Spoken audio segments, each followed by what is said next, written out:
সিদ্ধান্ত নিয়েছি আমরা অতি দ্রুত একটা নির্বাহী কমিটি করবো এবং হচ্ছে কয়েকটি সেল করে নিব, যে সেলের মাধ্যমে মানুষের সাথে এবং ছাত্র আন্দোলনের সাংগঠনিক কার্যক্রম প্রাথমিক কার্যক্রম সেটা পরিচালিত হবে, একটা অর্গানাইজিং বডি হবে।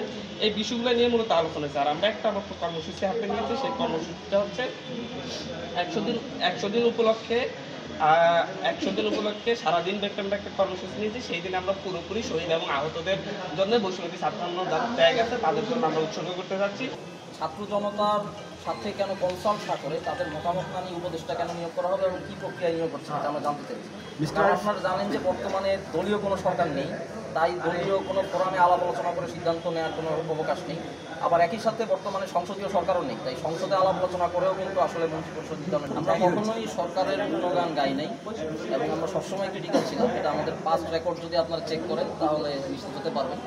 এবং আমরা সবসময় রাজপথে ছিলাম, রাজপথে থাকবো, সেজন্যই কিন্তু আমরা আমাদের যে স্টাইল সেটা কিন্তু পরিবর্তন করিনি 5 আগস্টের পরবর্তী সময়, এবং সেভাবেই আমরা আছি।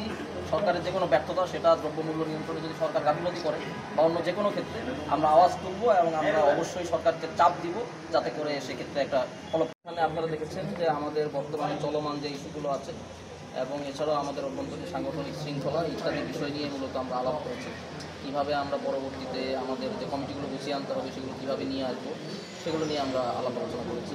এগুলো পরবর্তীতে যখন আমরা কাজ শুরু করব তখন আরও সামনে আসবে, প্রকাশ্যে আসবে। আমাদের আজকের বৈঠক থেকে কোনো কর্মসূচি এই মুহূর্তে আসেনি। আমরা পরিকল্পনা করছি, চিন্তা করছি যে 100তম দিনে আমাদের গণঅভ্যুত্থানে, মহান গণঅভ্যুত্থানে 100তম দিনে আমরা শহীদ পরিবার এবং আহতদেরকে নিয়ে আমরা কিছু করতে চাই।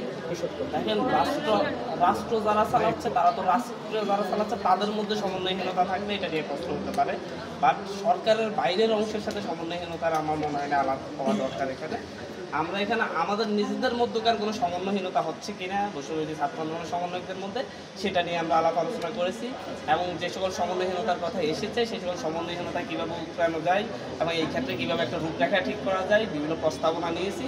এই প্রস্তাবনা নিয়ে আমরা সামনের দিনে কাজ করব এবং হচ্ছে এই প্রস্তাবনাটা আমরা ফাইনাল করে আমরা 10 দিনের মধ্যে একটা রূপরেখা আমরা তুলে ধরবো বলে আমরা আলোচনার সিদ্ধান্ত নিয়েছি।